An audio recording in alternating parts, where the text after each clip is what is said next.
Eu nasci numa cidade do interior chamada Caiçara.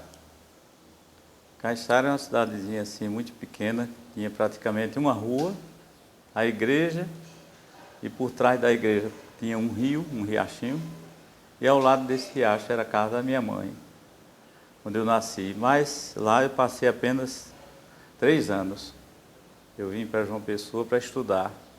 Eu e mais, naquela época, 12 irmãos.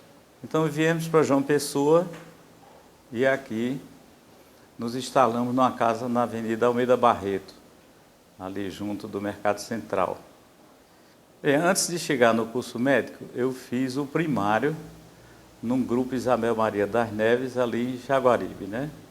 De lá saí no 5º ano e havia, à época, um exame chamado exame de admissão, né? Para a gente poder entrar para o ginásio. Eu fiz esse exame de admissão e cursei o primeiro ano no Colégio Pio X, quando ainda era aqui ao lado da Igreja de São Francisco. Mas cursei somente um ano, porque no exame de admissão eu teria uma nota que eles selecionaram alguns alunos para que o curso fosse de graça. E a minha nota alcançou esse nível e eu passei o primeiro ano inteirinho sem pagar, foi de graça. No segundo ano já havia um pagamento do curso e eu não tinha condição. Foi quando fiz outra prova e fui para o liceu. Na época era colégio estadual. Lá eu fiz do segundo ano até o quarto, depois do primeiro até o terceiro ano científico, à época. Quando saímos direto do terceiro ano científico para o vestibular, não havia cursinho, nenhum cursinho. A gente fazia a prova já, praticamente terminava em fim de novembro, dezembro, e o vestibular era logo em seguida, né? Eu fiz o vestibular de medicina, fui aprovado, e por sinal fui aprovado fui o primeiro do meu grupo, né? Do vestibular. Éramos, parece que uns 40 e pouco, e fomos aprovados uns 20 e poucos alunos, que era a turma do primeiro ano médico. E esse curso médico, ele foi todo os primeiros anos básicos, né? Lá ao lado do cemitério, na antiga faculdade. Então ali eu fiquei até começar o curso da parte de clínica, que passou a ser as primeiras aulas, os primeiros cursos, passou para o Santa Isabel. Ficamos lá no Santa Isabel até eu terminar o curso médico, e lá nós conhecemos a figura do professor Severino Bezerra de Carvalho, que eu tenho que dizer, assim, bem claro, que a minha formação clínica e hematológica toda, 90% eu devo a ele. Tudo que eu aprendi e depois, naturalmente, fui acrescentando mais algum conhecimento fora, em São Paulo, em congresso, etc. Mas a parte básica, não só de clínica médica, mas de laboratório, foi Bezerra de Carvalho. E a essa época foi criado o ambulatório, que hoje está no PAN de Jaguaribe ali. E ali passou a ser o laboratório da universidade. E eu tive a honra de, com Bezerra de Carvalho, com Ismael, Jorge de Oliveira e Ivan Rodrigues, nós fundamos o Laboratório Geral Central da Universidade, ou melhor, da Faculdade de Medicina. E passamos lá uma temporada grande, quando depois disso a universidade mudou-se para onde está hoje, no hospital universitário. Nós éramos 12 irmãos, né? E quando eu fiz vestibular, meu pai morreu. E ele ganhava razoavelmente bem, que ele era coletor federal, né? E fizeram as contas erradas e minha mãe passou a receber um salário mínimo, né? E todos 12 estavam estudando, do primeiro mais novinho até o último. E eu tive que trabalhar, né? E consegui, com um amigo do meu tio, um emprego, e perdi essa carteira, procurei uma vez e não achei. Carteira do Ministério do Trabalho, e lá está escrito trabalhador nível 1, e com isso o diretor do Horto Florestal era um amigo da minha família, do meu tio, e me colocou sem horário para eu catar semente na mata do buraquinho. E lá eu fiquei 5 anos fazendo isso. Mas depois o curso médico foi se complicando e era aula no hospital, aula no outro, etc. E meu tempo foi cada vez mais encurtando. Eu passei a ser auxiliar de Clóvis Beltrão como anestesista. Assumi o serviço de anestesia do pronto-socorro praticamente sozinho. E o tempo não existia mais, mas eu tinha que catar minha semente para dar conta do meu recado. E conheci um amigo meu lá, que hoje tem uma firma ali na Beira-Rio de vender plantas. Aquele cara foi quem me salvou, porque ele catava semente para mim, eu dava um dinheirinho a ele, e com isso eu terminei o curso médico dessa forma. Eu tenho a impressão que a contribuição que eu dei para a medicina, que ainda hoje, principalmente você conhece, foi o trabalho que eu fiz sobre leishmaniose visceral no litoral do estado da Paraíba, né? Esse trabalho nós passamos perto de 8 ou 10 anos fazendo isso. E a leishmaniose não era conhecida como doença do litoral, era conhecida exclusivamente como doença do sertão, do sopé de serra, onde a ventilação era pequena, e o flebótomo se adaptava bem a esse tipo de estrutura física. E de repente ele adaptou-se à beira da praia, né? À beira, à encosta mesmo, o mar batendo assim 50 metros, e foi encontrado o flebótomo, né? E como eu morava nessa época lá no Cabo Branco, toda aquela população que morava em cima daquele morro, eu atendia em casa. O pessoal já me conhecia, levava menino lá doente e apareceu o primeiro doentinho de leishmaniose. Essa família, eram 6 meninos, 4 tiveram calazar. E foi esse o primeiro diagnóstico que a gente fez. Encontramos um cachorro também contaminado, levamos para a universidade, lá fizemos todos os exames desse cão e deu leishmania nessa família e nesse cão. Faltava achar o flebótomo, que ninguém acreditava nele. Mas a gente fundou um grupo que entrava a SUCAM, grupamento de engenharia, prefeitura. Era uma unidade de uns 6 ou 8 médicos e terminamos com um biólogo na universidade que entrou para procurar o flebótomo naquela região lá em cima do morro, por ali por cima, na beira da praia e tal, e encontrou numa incidência muito alta em várias casas. Aí apareceu, fechou o ciclo da doença. Com esse achado, nós começamos a investigar como é que o primeiro cão chegou a João Pessoa contaminado, uma vez que as raposas que nós encontramos e pesquisamos não eram doentes. Nunca encontramos uma raposa doente. E vocês conhecem que existe na igreja da Guia uma santa, né, milagrosa, e todo ano tem uma festa. Agora vem menos, mas antes vinham muitos caminhões do sertão e os romeiros trouxeram várias vezes cães com eles, vinha dentro do caminhão. E esses cães desciam, né, e lá naturalmente arranjavam uma cadela, tipo assim, uma namorada, e não voltavam mais. E eles vinham contaminados. E outro dado importante é que no estudo do flebótomo, esse colega que fez a análise, ele concluiu que ele já havia aqui.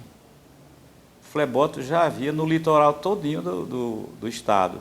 Na pesquisa que a gente continuou fazendo por esse tempo inteiro, todo canto tinha o flebótomo, só não tinha o cão doente. Aí apareceu o cão, apareceu o flebótomo e apareceu a criança desnutrida. Isso é que é importante, não é? A criança desnutrida. E nesse estudo que nós fizemos, a gente viu também só uma casa em cima do morro, ela era habitada por 7 crianças. A mais velha tinha 11 anos, era a dona da casa. O pai passava o dia trabalhando e ela tomava conta de 5, 6 meninos, 2 gêmeos, e esses pirralhinhos todos estavam doentes. Partindo dessa casa foi que saiu o nosso projeto. Nós tivemos o cuidado de trazer para João Pessoa o homem que naquela época, entendia mais de Leishmania, que era Alencar, né? Isso marcou muito, é que nós estávamos em plena revolução, né? Aquela caça às bruxas, prendendo o que tinha de comunista e não comunista, só porque tinha alguma ideia de esquerda. E quando o Alencar foi anunciado nos jornais que viria a João Pessoa, eu fui chamado no grupamento de engenharia para me avisar que esse homem era perigoso, né, que eu tivesse cuidado, que ele era comunista, que era isso, que era aquilo, e que ele ia ser vigiado aqui e tal. E eu tive que dizer para ele, só Alencar, você vai para João Pessoa, agora tenha cuidado, porque o que você disser, eu estou também embrulhado nessa história, para não complicar a minha vida, porque você vai embora e me deixa aqui, eu termino enrolado também. O auditório da universidade cheio, né, lá no HU, e ele foi fazer uma palestra sobre calazar, né?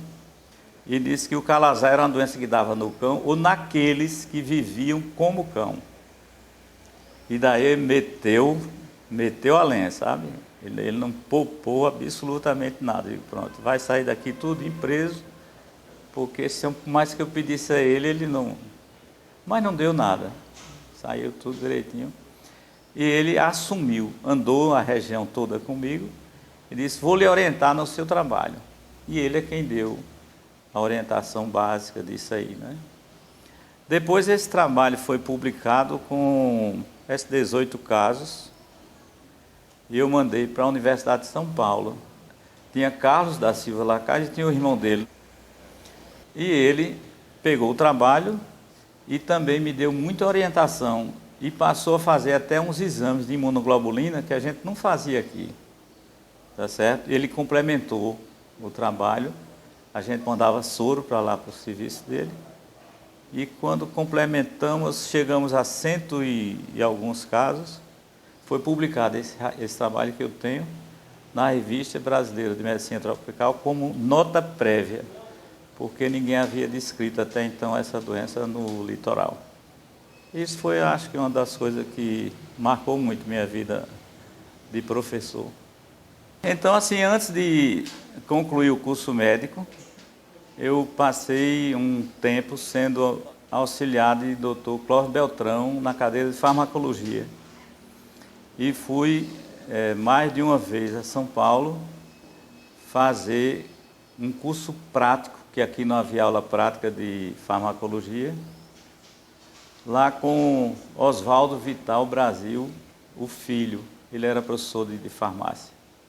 Um cidadão assim espetacular, e ele abrigou a gente lá e ensinou várias aulas práticas, né, de fazer gráficos, de ação de drogas cardiotônicas, de estudo de curare, tudo naqueles cilindros enfumaçados que se usava para fazer gráfico. Não sei se já me alcançou isso. Bem, então eu fui várias vezes lá. Como o expediente era só de manhã, eu comecei a frequentar o Hospital das Clínicas, e lá houve um primeiro curso sobre hemoterapia, sobre banco de sangue. E nós fizemos esse curso. Foi quando, na volta de uma dessas viagens, nós instalamos no Hospital Santa Isabel, pela primeira vez, o primeiro banco de sangue utilizando material descartável. Material para coleta, material para as bolsas e material de transfusão. Eu acho que isso aí foi um avanço muito grande na medicina, porque todo o sangue que se transfundia aqui dava muita reação. O choque pirogênico, todo mundo já aguardava, porque o sangue era colocado nos vidros, que eram esterilizados lá no Santa Isabel mesmo, e usava aquelas borrachinhas de mangueira de látex, que ninguém nunca conseguia tirar o produto da morte das bactérias, que era exatamente o pirogênico que dava reação. E a partir daí, eu comecei a importar de São Paulo todo o material descartável não só para transfusão de sangue, como também para soro intravenoso. E a essa época eu era estagiário e trabalhava como anestesista no hospital de pronto-socorro e todo o soro era subcutâneo. A quantidade de doente que morria, que vinha chocado do interior, com citosomose, chocado por hematema subsequente, sangramento, etc., não havia o soro intravenoso. Quando tudo isso foi trazido de São Paulo, as bolsas de sangue voltaram a funcionar com material descartável e o banco de sangue tomou outro caráter mais moderno. As provas de compatibilidade foram também instaladas, que antigamente não existiam, né? E o sangue foi se tornando cada vez mais seguro. E até hoje tudo isso está funcionando sem ter muita modificação. Nossa pós-graduação, ela foi em vários estados do Brasil, e a primeira, que eu acredito tenha sido a mais importante, é quando eu, recém-formado, devia ter 1 ano de formado, o professor Severino Bezerra de Carvalho conseguiu um mês de residência médica lá no Ceará, onde vinha de Cambridge, da Universidade de Cambridge, um professor de hematologia, passar um mês inteiro só falando de leucemia. Então, esse assunto durante 30 dias foi debatido, desde cultura de células, etc. e tal, até o tratamento das leucemias crônicas e das leucemias agudas. Era o professor Reirô. Ele não falava português, mas era um homem assim super inteligente. Então, a primeira cultura de células humanas feita no Brasil foi feita por esse professor na Universidade do Ceará, certo? Então ele trouxe todo o material lá de Cambridge e implantou no laboratório a cultura de células humanas, tá certo? Para identificar as leucemias agudas e as leucemias crônicas. E o primeiro teste foi feito com meu sangue, por incrível que pareça. Ele não avisou o que é que ele ia fazer com aquele material e botou, todo dia a gente olhava aquele material que estava dentro de uma estufa, que ele trouxe com uns reativos, e a gente fazia lâmina e ia acompanhando a evolução daquelas células que começavam a involuir. Então você tinha uma célula blástica já madura, de repente essa célula começava a se tornar nucleolada, o citoplasma começava a ficar azurófilo, então marchando para uma célula reticular primitiva. Então ele cultivou esse material e um dia ele corou a lâmina, não me disse nada e pediu para olhar a lâmina. E era o sangue, era meu, né? E eu vi que eu estava com a leucemia aguda e foi um problema grave. Porque ele não avisou nada, né? Não disse nada. Então, acho que foi a primeira vez que se fez no Brasil cultura de células humanas para se estudar a divisão celular, reprodução celular, o tempo de vida dessas células. E isso fez parte do nosso curso de leucemia lá no Ceará. Esse curso, eu acho que na área de leucemia, ele realmente, naquela época, ele esgotava todo o assunto, porque ele vinha de uma universidade muito famosa, né, Cambridge, e o tratamento daquela época era realmente precário, os doentes, a vida média era de 6 meses, né, apesar de todo o conhecimento. E esse foi um dos cursos importantes da minha vida. Os outros eu fiz várias vezes, por várias viagens a São Paulo, onde a gente participou de cursos de intensivo, né, de outras doenças, e assim a minha formação foi se fazendo. Mas a principal, como eu disse no início da conversa, ela se deve totalmente a tudo que eu aprendi com Severino Bezerra de Carvalho. que era um homem muito atualizado. Ele lia tudo que imaginar, que você pudesse imaginar de medicina. Ele assinava revistas, trazia para a gente ler, que a universidade não tinha nada disso, né? E ele passava todo o conhecimento dele para a gente assim, com muita dedicação. Ele era uma figura, é ainda, e continua sendo meu amigo. Ele falou que eu vou visitá-lo em Campina Grande. Com referência a laboratório, um dos primeiros laboratórios montados aqui foi de Atílio Luiz Rota, né? Ele possuía um laboratório, depois Maurílio fez outro, depois veio o Oswaldo Cruz, que eu tive a oportunidade de ser, que ainda sou hoje, um dos sócios. Então, naquela época, o estudo de coagulação era muito precário aqui em João Pessoa. Praticamente, os cirurgiões pediam tempo de coagulação e sangramento, e com isso achavam que o doente estava bem garantido como pré-operatório. E quando dessas andanças a São Paulo, que eu fui várias vezes, eu frequentava o laboratório do Hospital das Clínicas e lá vi que não tinha isso somente. Tinha estudo de protrombina, tinha estudo de fibrinogênio, tinha uma série de outras coisas, e que eu montei aqui em João Pessoa pela primeira vez também. Ninguém falava em fibrinogênio aqui, ninguém falava em coagulação intravascular disseminada, ninguém falava em degradação de fibrina, e tudo isso a gente foi devagarinho montando, e o serviço, o laboratório foi se modernizando, e fazemos até hoje todo esse tipo de exames de rotina. A essa época também o banco de sangue, que já falei, foi modernizado, trazendo material descartável de São Paulo, e os doentes passaram a não ter mais aquelas reações tão intensas que impediam as transfusões de sangue. Muitos doentes chocados, quando entrava em reação pirogênica, eles terminavam falecendo pela reação, que era muito violenta. Então, o banco de sangue, eles se tornaram atualizados, modernos. Tudo isso foi trazido de São Paulo nesses cursos que eu fazia com muita frequência, né?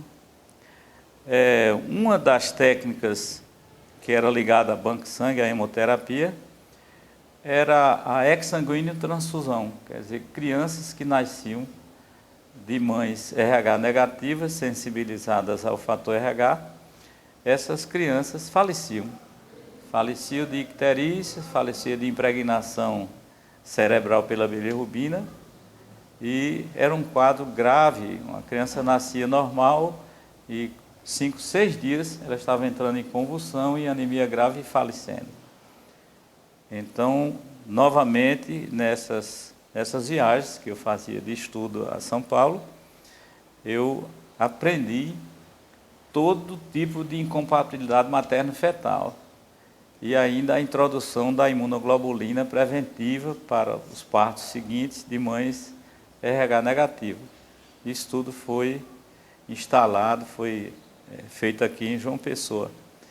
E deu motivo até a uma certa discussão no congresso com um professor aqui de pediatria, quando nós abordamos o assunto da exsanguínea transfusão para salvar crianças RH incompatível e imunizadas. E houve um protesto muito grande, e eu tive que afirmar que era assim que se fazia.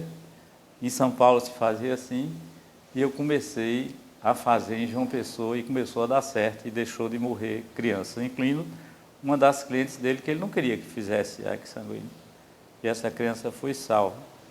Então foi um fato assim muito importante na evolução da hemoterapia como tratamento, né, de doenças por imunossensibilização.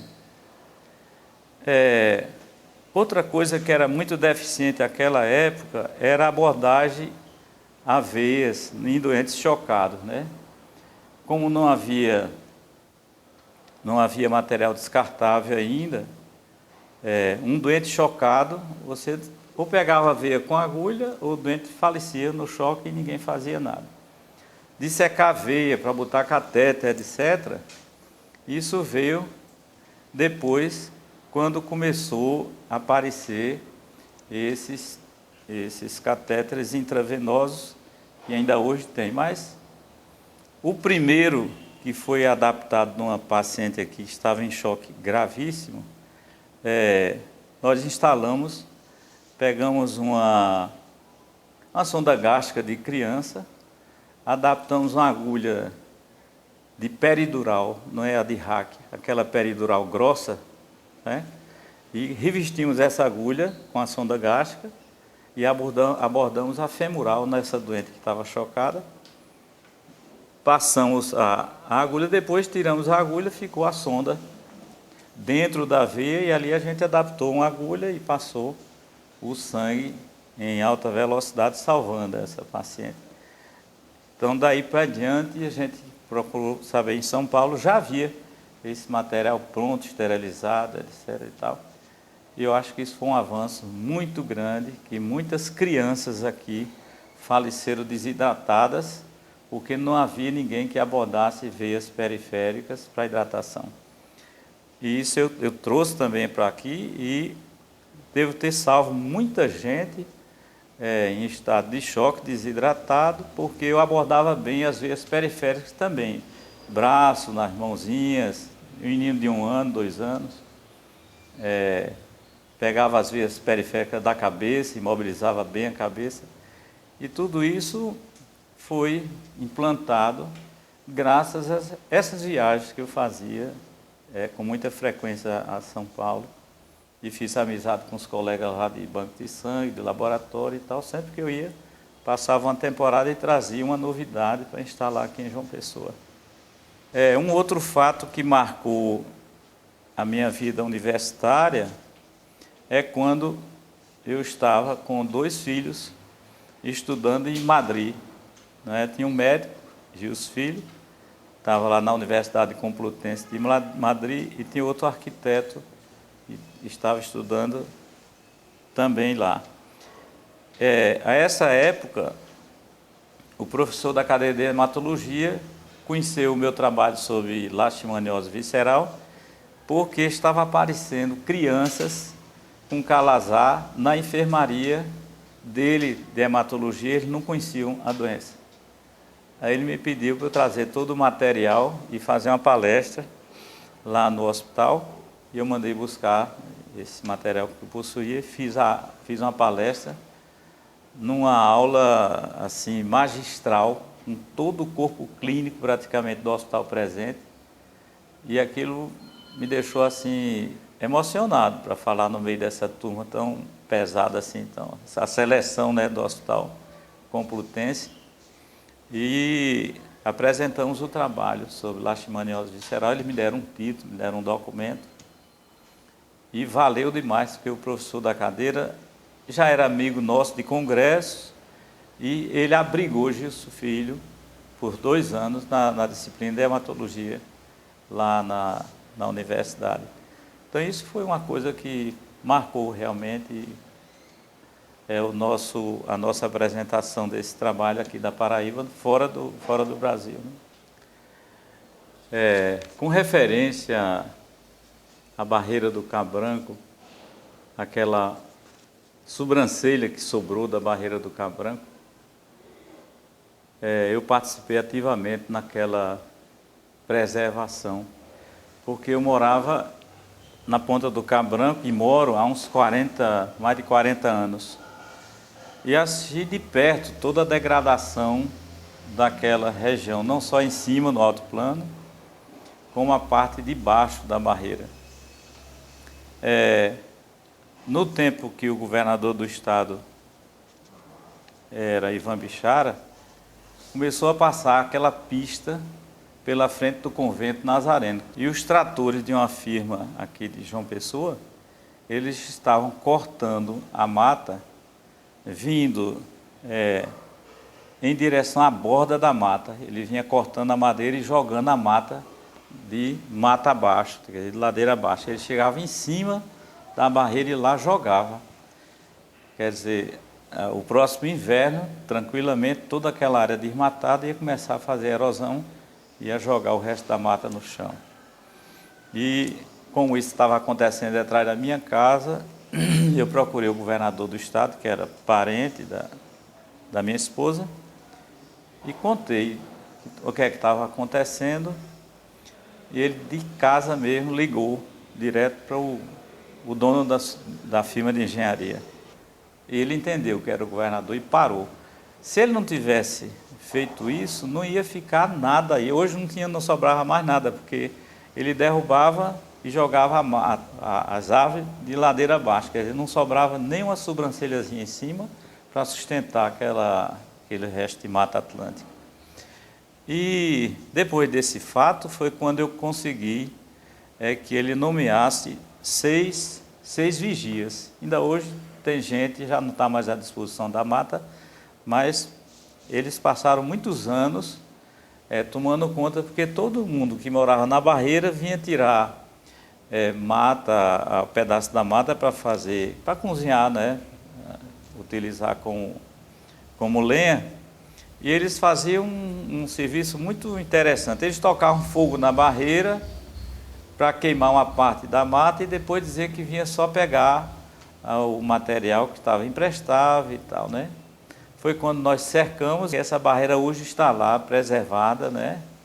E ninguém mexe mais com ela, e foi o que sobrou, aquela sobrancelha verde ali, né? Fora a fora, que ainda hoje permanece lá, né? Com referência a Roberto Burle Marx, eu tive conhecimento com ele quando ele veio a chamado do governador também, por intermédio de Hermano, meu irmão, que era muito ligado a ele no Rio de Janeiro. Ele já havia vindo várias vezes a Paraíba e ficava sempre hospedado na casa de Hermano. E o Burle Marx, uma noite, jantou até lá em casa, nos deu essa honra e tal, e conversamos muito ali. E eu ia com ele e Hermano para visitar aquela parte lá de cima, que ainda tinha muita mata ali em cima, para ele fazer o projeto de proteção daquela parte superior do altiplano. Ele fez esse projeto ficou pronto, mas nunca fizeram nenhum hotel, nunca fizeram absolutamente nada e nunca fizeram também o projeto de Burle Marx. Se tivesse havido, hoje a gente tinha uma área verde lá em cima, muito bonita, e estava aí protegendo a nossa fauna e flora, etc. Com referência ao Hospital Napoleão Laureano, chamado assim carinhosamente de Hospital do Câncer, como todos nós conhecemos, eu entrei logo no primeiro ano que eu me formei. Eu terminei o curso médico, fiz esses estágios fora e comecei a trabalhar até hoje no hospital. Hoje, esse rapaz que está aqui na frente, o Dr. Arnildo, chegou depois, mas ele já deu um impulso novo no hospital, que ele está tomando conta do que é de mais grave em termos de doença maligna, que é o câncer, que é a infecção, que mata numa incidência assim muito grande os portadores de câncer quando eles entram, não só a doença, mas quando eles entram em tratamento quimioterápico, que leva à imunodepressão, etc. E Ornildo tem, com essa obstinação que é comum dele, fazendo palestras, escrevendo livros, folhetos, etc. E hoje eu acredito que o índice de mortalidade por infecção em pacientes no Hospital do Câncer deve ter diminuído muito, não sei a incidência, mas deve ter diminuído demais, graças ao Dr. Arnildo, que instalou isso lá há 8 anos atrás. E o Hospital do Câncer foi assim, o berço inicial da minha vida como hematologista até hoje, né? Eu comecei lá cuidando de crianças, cuidando de adultos, e fiquei sozinho na disciplina ou na cadeira de oncologia, ou na especialidade de hematologia oncológica, até uns 10 anos atrás, mais ou menos, quando começaram a chegar os colegas novos, que estão devagarinho assumindo com muita força, muita garra, o tratamento do câncer dentro dessa área da hematologia e da oncologia. O Hospital Laureano faz parte realmente das nossas vidas. Eu já não tenho assim um horário muito rígido lá, mas eu tomo conta do setor de laboratório e faço sempre uma revisão muito séria nas lâminas. Só quem lê a lâmina do doente de câncer sou eu. E para isso eu criei um laboratório aqui na cidade que atende exclusivamente ao SUS. E esse exclusivamente ao SUS inclui todos os exames do Hospital Napoleão Laureano, que eu faço pessoalmente essas lâminas. Então eu tenho um vínculo assim muito forte com aquele hospital até hoje. E agora a Casa da Criança. A Casa da Criança nós fundamos há praticamente 13 anos já. Então a origem da Casa da Criança foi durante um congresso de hematologia pediátrica que estava havendo em São Paulo. Um colega anunciou que iria criar uma casa de apoio à criança portadora de câncer e durante essa exposição dele eu assumi o compromisso de fazer uma casa semelhante, claro que menor, aqui em João Pessoa. E quando chegamos em João Pessoa, providenciamos a volta da casa, que era alugada ao Estado. O Estado entregou a casa muito danificada, nós restauramos e fizemos um hotelzinho completo. Para 16 lugares, era 18 lugares, mais ou menos isso. Isso com recursos próprios, nós fizemos toda a casa quando estava prontinha, nós começamos a trabalhar, mas faltava o mais importante, é quem ia tomar conta, porque na realidade eu não tinha condições de assumir uma casa dessas. Eu tratava de um padre lá do sertão, ele era portador de leucemia, e eu pedi para ele arranjar 2 irmãs, ou 3 irmãs, e ele conseguiu. Na outro mês que ele veio pegar remédio, ele está aqui, o pessoal que vai trabalhar com você. E ainda hoje elas estão aqui conosco, 13 anos, quase marchando para 14 anos, e nós começamos a trabalhar com a Casa da Criança, e que eu julgava que a casa era grande demais, para botar esses meninos, de repente ela ficou pequena. Todas as crianças que vinham do sertão não tinham onde ficar em João Pessoa, ficavam dormindo na rodoviária. Quando ficava, o primo aceitava a primeira semana, o primeiro mês, na outra semana já não queria, com medo que passasse a doença para os filhos, que aumentasse a despesa da casa, e isso criava um problema muito grave para esse pessoal, Então, quando a Casa da Criança abriu, foi um achado assim, para esse pessoal do interior. E logo a casa ficou pequena, foi quando nós, 6 anos depois, procuramos uma casa maior. E achamos essa daqui. E morava aqui um vereador, Dr. Mário da Gama Melo, que, quando terminou de pagar, a gente começou a reforma, que durou 2 anos e meio, mais ou menos, e é essa casa que vocês estão aqui agora. Teve um arquiteto que era excessivamente exigente, mas não cobrava, a gente tinha que aguentar toda a exigência dele, que é um filho meu. E aqui hoje, quando chega uma doação de um quadro, de uma coisa, ninguém pensa que bota um prego na parede sem que ele venha olhar, porque se botar errado ele tira e bota no outro canto. E esses pintores, todos sempre conhecidos nossos, esse pessoal todo passou lá pela casa de minha mãe, porque era como que o professor de pintura aqui. E eles todos ficaram conhecidos da gente e eles doaram para vender. Isso em benefício da Casa da Criança, mas eu não deixei vender. Achei melhor ficar nas paredes aqui para o pessoal ver as pinturas deles aí. E aqui estamos já completando esse tempo todo e a casa está ficando pequena de novo, E assim é a história da Casa da Criança. Bem, com referência ao ensino médico, eu gostaria de deixar alguma informação, dada a experiência de quase 50 anos de formado que nós temos, é que, lamentavelmente, os novos médicos, eles estão se formando já visando uma profissão, já visando uma especialidade. Esses colegas novos, quando chegam com especialidade nova, já estão atrelados a muitos sistemas complicados, visando compromissos posteriores com custos operacionais de várias áreas da medicina moderna.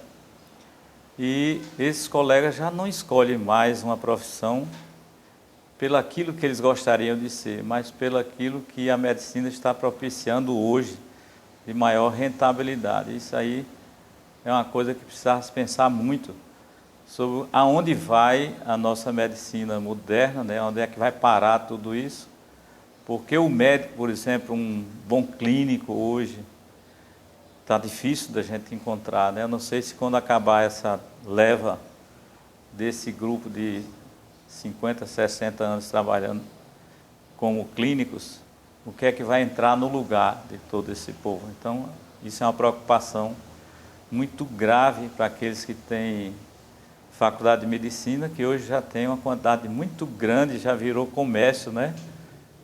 Escola médica hoje é um comércio, e comércio caro, não é um comércio barato, não.